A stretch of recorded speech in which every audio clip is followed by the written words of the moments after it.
টানা তীব্র তাপদাহ ও ভ্যাপসা গরমে সারা দেশে জনজীবনে অতিষ্ঠ হয়ে পড়েছে। বিশেষ করে শ্রমজীবী ও খেটে খাওয়া মানুষরা চরম ভোগান্তিতে পড়েছেন। পাশাপাশি দেশে জ্বালানি তেলের সংকট বেড়ে যাওয়ায় পাম্পগুলোতে দীর্ঘ সারি এখনও লক্ষ্য করা যাচ্ছে। এই তীব্র গরমে ঘন্টার পর ঘন্টা লাইনে দাঁড়ানোর কারণে অনেকেই অসুস্থ হয়ে পড়েছেন। স্বাস্থ্য বিশেষজ্ঞরা মনে করছেন,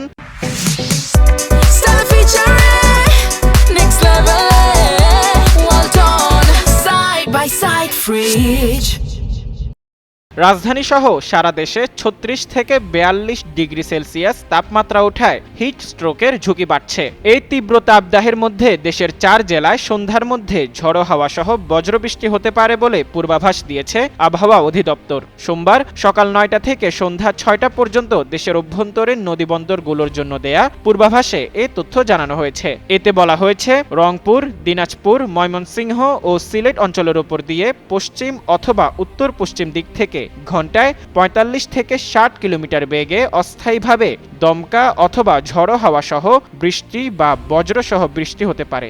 এসব এলাকার নদীবন্দরগুলোকে ১ নম্বর সতর্ক সংকেত দেখাতে বলা হয়েছে।